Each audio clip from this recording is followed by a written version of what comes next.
And we're back, baby! Yeah! You know it!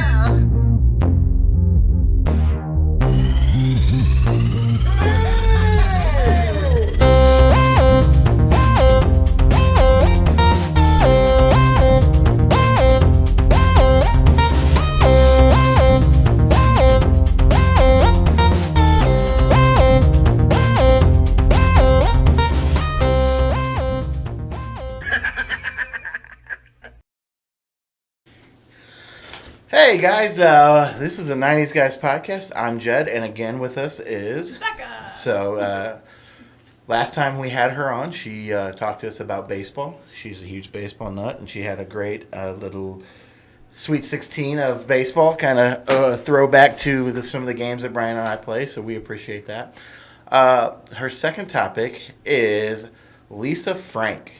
And I know what you're thinking. That's a girly thing. Who cares? It's a 90s thing. It was huge. And trust me, I knew a lot of the guys that I went to our elementary school with and whatever that collected all the Lisa Frank pencils. They loved them. So tell us a little bit about Lisa Frank.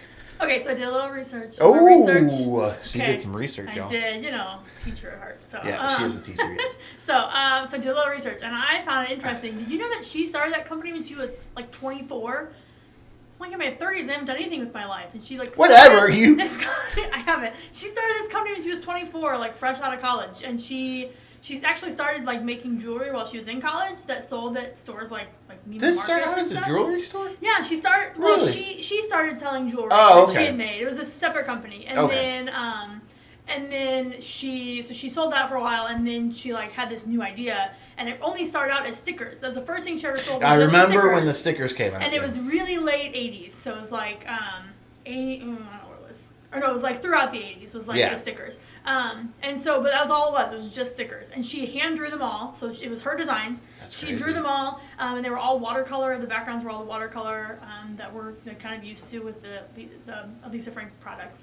And then, but it took like forever to make a sticker because she'd have to like draw the design, then they'd have to like finalize it, and then they'd have to go make the stickers. And they became really popular there right around like the early '90s at like Spencer's. Yeah. It's like the only place you could go but find them was at Spencer's. And so which is funny because Spencer's was not. I don't the know. Place you're taking your kids to go shopping. Especially you don't want them to go into the back section of it. Stay in the very front. Pick out a sticker. I'll go buy it real quick. We're out of here. Yeah. Right? Yeah. And then in the mid '90s is where she really that was like the height of the popularity. It was there in the mid '90s, and that's when she started taking those same designs and making all those like school supplies out of it. Yeah, so that was huge. Yeah, the folders and the notebooks and the pencils and the pencil cases and the pepper keepers and like literally all the school supplies. I remember they used to sell them in the book order. Lisa Frank's, whatever. They started selling those. Because I knew a lot of people were like, I can't wait for the book order to get here because I'm getting my Lisa Frank. Little paper pamphlets. Yeah. And your parents were like, oh God, not those again. Yeah. See, I'm not buying anything. My mom was a teacher, and so if I found a book or because she used to get us Calvin and Hobbes and Garfield. Yeah. And so she's like, well, at least they're reading. Yeah. Reading so that's So mom was like, yeah, I'll get you Calvin and Hobbes. Yeah, I'll get you Garfield. Yeah, sure. So. Yeah, I know we always when we were buying back to school stuff, it was always like, what Lisa Frank stuff can I have? It was every folder, and I had to have 5 different folders that all were different from each other. Yeah, for every subject. You had to do the panda and the unicorn. Right. And the I remember the panda. That was one of the original. Yeah, I remember the panda one. The painting panda. Yeah. The painter panda. So. Yeah, and then finally in the late '90s, they transitioned over into using technology, using computer software to make their designs. And so there was a little bit of a change in what they. If you look at the later stuff, they're more. You can tell that they're more digitally enhanced versus the older stuff, which were all literally hand done, hand watercolor. So is it still around, or did they finally fold, or what? Yeah, they apparently she was really horrible to work for. Really? Her company was not a place you wanted to go. Turnover was awful. Because I was looking at it, I was like, everybody loves Lisa Frank. I was like, oh, maybe not. Apparently it was not a good place to work. So, wow. Yeah, I was surprised. But, so they, people didn't like to stay there, and so it got a really bad rap, and apparently she wasn't good to people. And then, of course, the market for those kind of things just kind of fell out. You got to keep it fresh and original. And then it got to the point where, with that type of stuff, SpongeBob, and people Yeah. wanted to get the SpongeBob and the cartoon stuff and whatever. Because I know there's still like people with. Speaking of which, I have my Rick and Morty computer Yeah. mouse pad, my giant one. But I mean, it was you got to kind of do with that. I mean, you had to keep up. They had Family Guy stuff, they had Simpsons stuff, they had this. Whatever kind of was started like falling out. the pop culture of that time Yeah. became what everyone wanted to buy. And Lisa Frank was literally, it was only what it was. Like, it wasn't a show, it wasn't a TV, like, it wasn't anything else. And so it kind of fell off. Now, you can find certain items. It's kind of like, one of those nostalgia, like, collector's items. So you can find them here and there. There was a company, I forget who it was, that was, like, selling them. But when, of course, they heard how crappy she used to work for, they stopped. Like, oh yeah, they like didn't order anymore and they just sold off their inventory. Well, she made a ton of money anyway. She made a crap ton of money yeah. in her like mid-30s. Yeah. So yeah, and I even found out at one point she was like the only stockholder in her company. Like it wasn't like a publicly traded company. She really, the money was just hers, so she didn't have anybody to answer to except herself. And I think she just kind of decided she let it go to her head or that, and she let everything go to her head. Yeah. Her husband was like, "I'm not a good guy." Oh so yeah. Yeah, he like. That's, I'm telling you, behind every good woman is a horrible man. I'm telling you. Well, that's why Becca is still, still single and not want to do it. She barely even puts up with me. It's true. So barely put up with Jen. Yeah. A little bit. I mean, we talk every 3 months. every couple now and then. We kept in touch pretty good over with the. I was just saying, compared to everybody else that I hung out with in high school, I mean, the only other person from high school that I talked to on a regular basis was Chris, and I haven't talked to him in like 3 years, so I don't know what happened to him. The last time I saw him was when we all went to the baseball game. Yeah, that was the last time. Oh, that's funny. So, but I talked to some other folks. But yeah, I tolerate Jen. Yeah, usually, I mean, even my own dog, he just tolerates me. So. Stop it. Yeah. But anyway, yeah. So like Lisa Frank was had a lot of really cool stuff there, but then it just kind of all fell apart. So it's more at this point like a nostalgic thing that we kind of look back on and go, oh, wasn't that a cool thing? But it's kind of like that S that everybody drew in the 90s. Yeah, that stupid, I don't even, Yeah, it's starting to make a little bit of a comeback because I've seen kids. I teach high schoolers and they do stupid crap all the time. And I've seen them draw it, and I'm like, they're not even doing it right. And I want to be like, that's not. I want to correct them. But how do you do it not right? They just are. You do the 6 lines. And then, I know they don't know how to do things. Yeah. And I want to correct them, but then I'm like, but I don't want you to know that I know things. So I'm gonna. I don't want you guys to think I'm smart. I don't want to correct you on those kind of things. Right. I'll tell you other stuff, but I'm not. That's funny. Just do you. I don't want you to look cool by knowing how to do that. But like I said, I mean, Anne Frank, not Anne. Why do I keep calling it Anne Frank? Said that like 12 times. Lisa Frank is kind of very, very much was geared towards girls. Which obviously, if you want to make money on a lot of stuff, I mean, especially in the 90s, you geared it towards the girls. I had like shirts, I had like t-shirts. Well, that's what I'm saying. I mean, we had like all our clothes were, and then the colors were so bright and rainbowy, and it was easier for girls. But if you look at like prices of stuff for boys compared to girls in the 90s, I mean, Ninja Turtle stuff, I could get a Ninja Turtle doll for $3. Anne Frank pencils were about $3. Yeah. There's a toy versus a pencil, whatever. We call it even happens today. It's called the pink tax. Girls pay more for the same things that guys have. Have you heard of the pink tax? No, I've never heard of this. Okay, so if you go like I understand as far as like shoes and whatever, but go compare deodorant or like razors. Razors I've seen, but deodorant is for guys is super expensive. I mean, and it's the same thing like just a t-shirt or a pair of shorts. Like if you go compare prices, I need to go do that for comparable items. Like of course there are things that just are worth more because of the brand name, but like if I go pick out like a pair of Levi's jeans in the women's department and a pair of Levi's jeans in the men's department, I can almost guarantee you that the women's are going to be more expensive, and then they're going to be marked down to be the same price as what the men's are originally. Like it's a whole and it's a conspiracy. It's a thing. It's a whole thing. It's the whole way. It's the Illuminati. It's something because men are gonna just because they don't care as much. No, they're gonna be like, what's the cheapest t-shirt? I'm just gonna buy this one. So men's things are always a lot. I don't want to say cheaper, but comparably speaking. Whereas women, the funny thing is, the guys that actually do care about, I mean, they're not even really worth hanging out with because they're snobby and stuck up. Yeah, they're like, I'm buying. The only thing I care about is like I like to get graphic tees, That's the only thing I really care super about. cheap. Most Oh, of the time. and girls aren't. That's true. I've noticed I that. go to the Yes. men's section to buy graphic tees because first of all they fit better because women's clothing doesn't. That's a It's, whole nother it's story. all they want everybody to have the girls want girls to have the hourglass That ain't shape, happening and not over every here. girl has the hourglass. Well, and things are cut weird. Like my mom has the shoulder same fit, issues. The sleeves are too short. Or Yeah, things my are mom just has flat. the same issues. Yeah, if you don't my mom is in between a small and a medium, Mm-hmm. and she has to buy larges in women's clothing because that's to make it fit right.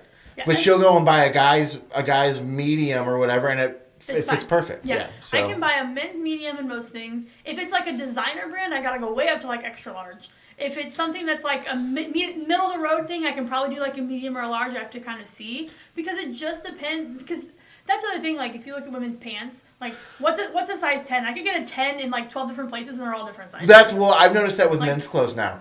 It used to be that because I'm a 36 waist, I buy 38 just because I like a little bit of room. But they're not all the same. Levi 36 is not the same as and they used to be. That's the thing. It's a physical measurement. It's a physical measurement. That mic is going to pop you right in the face. I'm so sorry. Yeah. But yeah, it's like men's are supposed to be like measured like a right. That's what I'm saying. But it's not that way leg. anymore. And I mean, a lot of that is because of the European stuff, which is so funny because we went from talking about Lisa Frank now to the pink tax and clothing.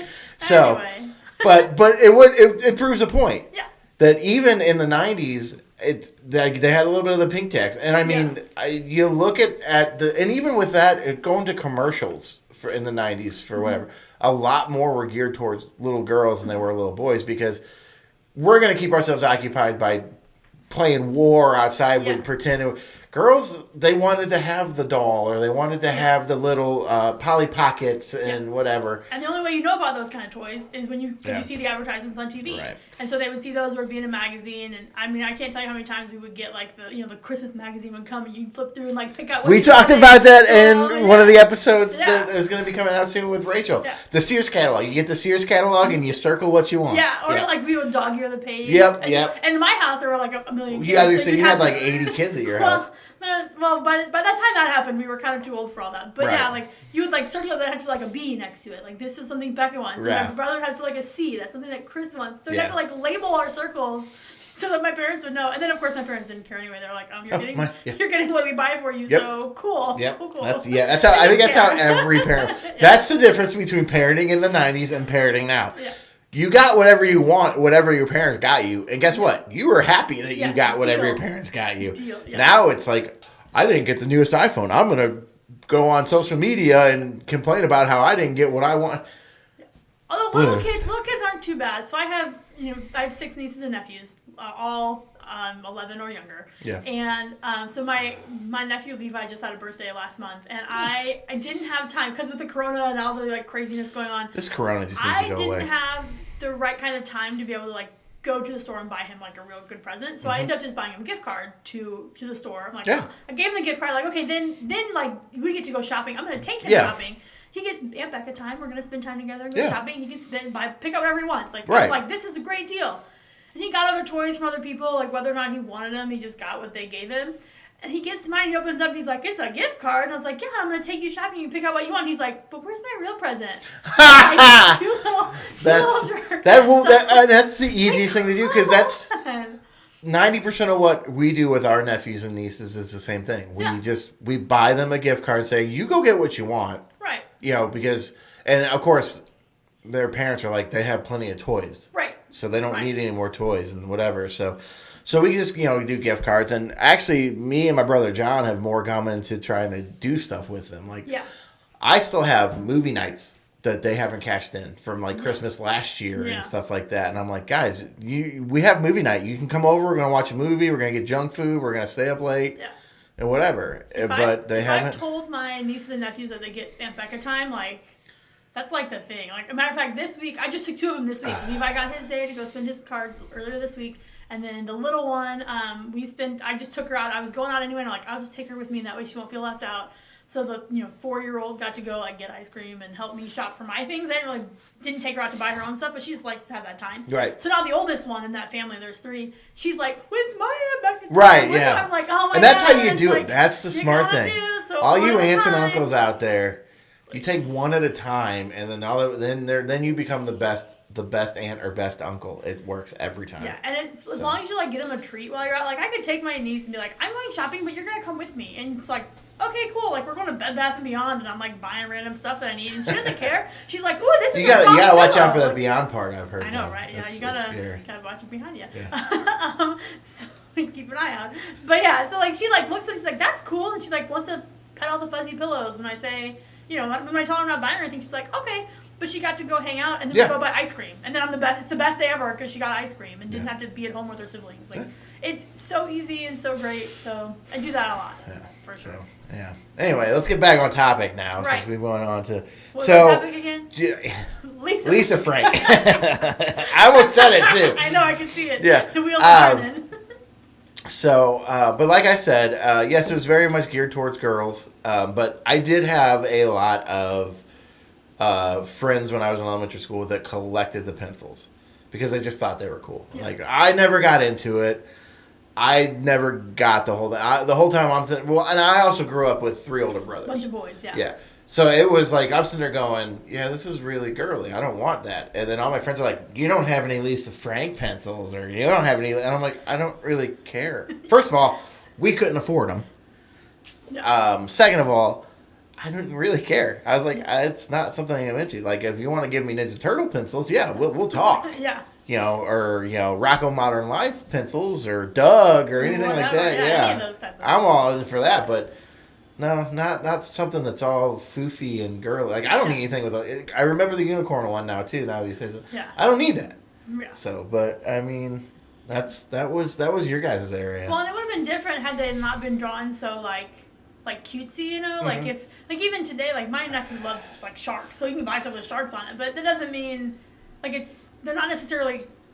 They're the same type of design, like the dolphins were versus the sharks. Yeah. Same type of thing. It's just that they're not drawn all girly and colorful and all. It doesn't have the same vibe to it. Where you could take that unicorn and you could draw it in a different way in a different color scheme, and it'd be like, that's cool, and the boys would like it. Yeah. But Lisa Frank didn't do that. Well, that reminds me of the Home Improvement episode where Jill goes out and buys the kids the Trapper Keeper type things for school.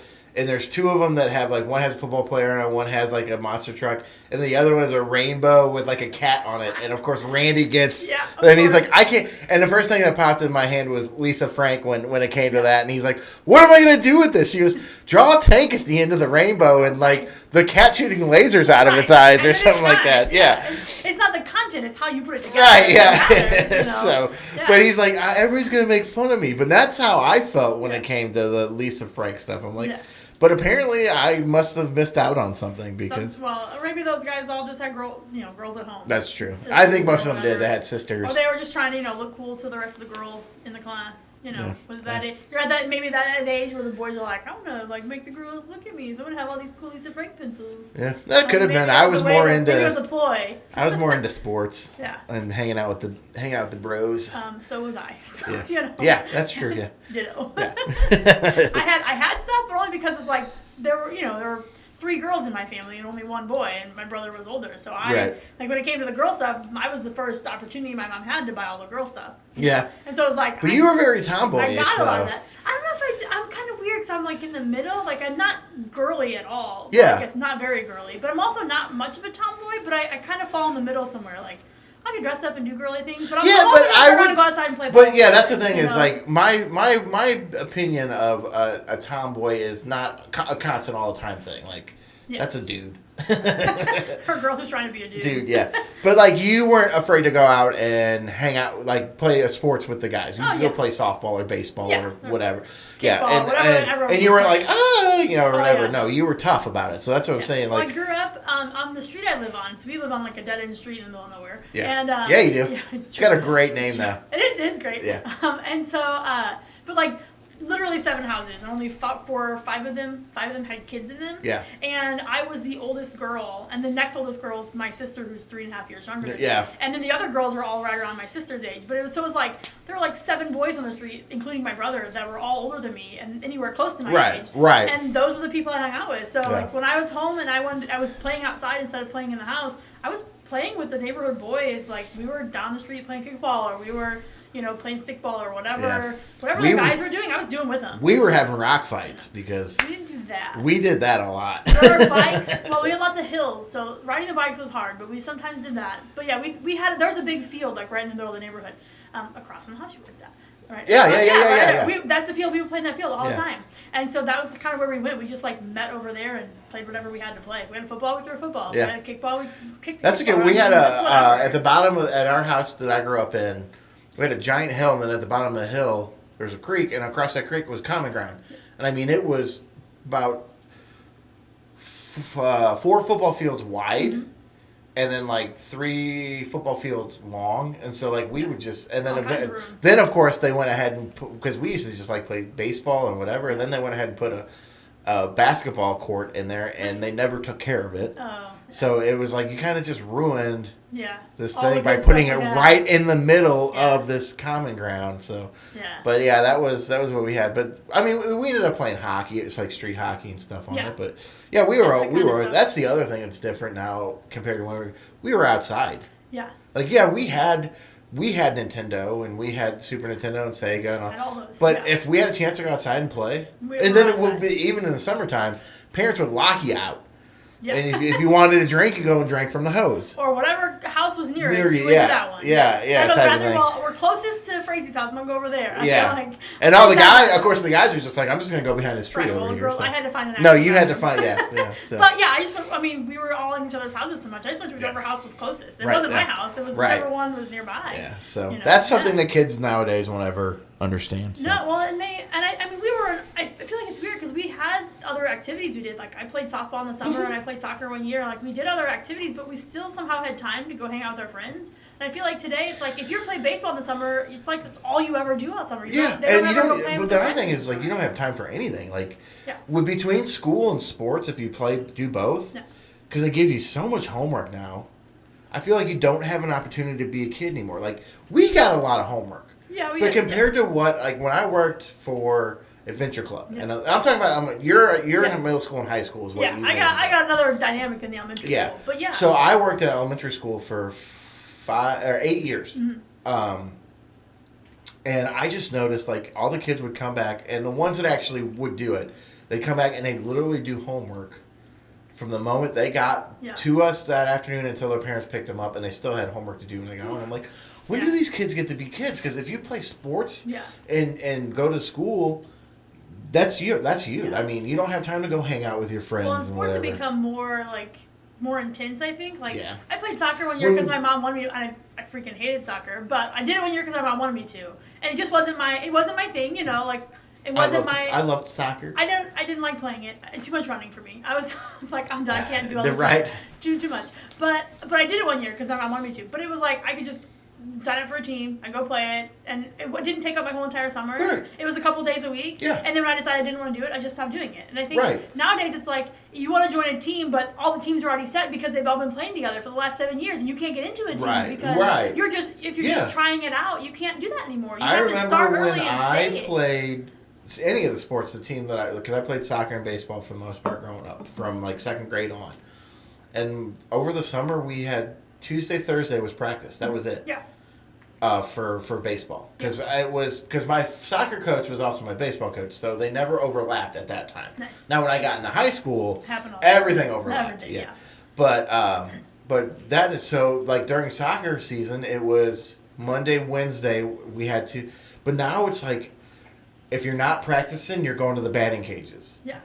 And if you or your dad, you gotta have your dad take you out and hit, or mom or somebody hit ground balls to you, just to keep up with everything that's going on. You know, my nephew, one of my other nephews is not every kid is gonna become the next Albert Yeah, but Pujols everyone's or like, we want to give him the best chance. Yeah. And like my nephew's 8 and he hasn't played any organized sports until now. Yeah. So like trying to get him onto a team was so hard because you got to start him at T-ball now. They already were playing. Not just that, like yes, he's new and he doesn't have a lot of experience, but he wants to try it. We want to let him try it. But finding a team that had an opening, like it's not like you just sign up and okay, we're just gonna put everybody on the teams. Like what I feel like we did, you know. It kind of was that way, yeah. You got stuck on a team. You're like, okay, this is the team. And then those guys became really good friends. Yeah, and then next summer you might be on the same team and you might not, and it just you know it's whatever it was. Yeah. And now it's like the same teams always carry over from year to year to year, and they don't.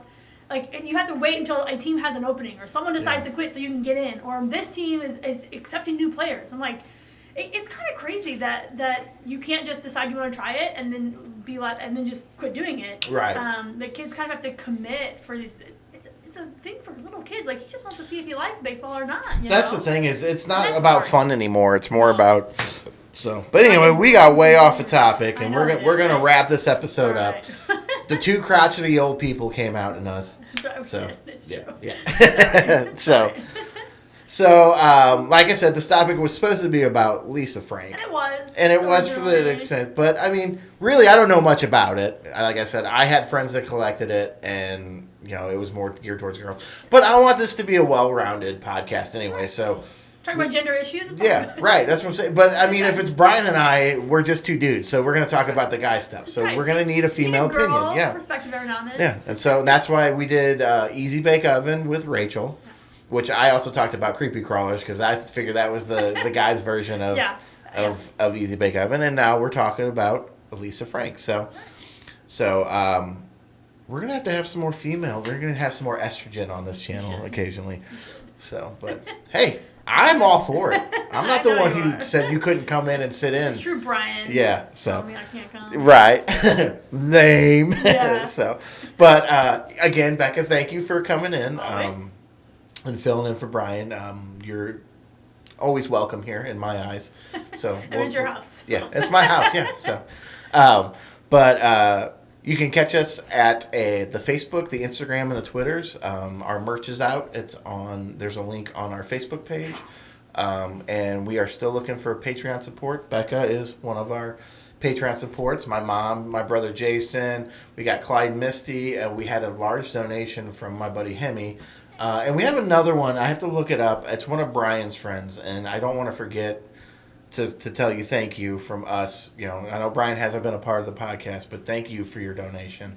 So we're up to 5 now, and we want to keep growing. We know things are tough right now because of the corona, but even $1 a month is more than enough, you know, type of thing. So, but we appreciate that. Make sure you check us out on YouTube. Hit the like and subscribe button because we're still looking for some fans that way, and the more you hit the like button, the higher we go up in the ratings and stuff like that on YouTube. So, yet again, thank you, Becca, for coming in. She will be with us for one more episode, and it's going to be our favorite one. I think it's going to be because I can't wait for the next topic. So, thanks for watching. We'll see you next time.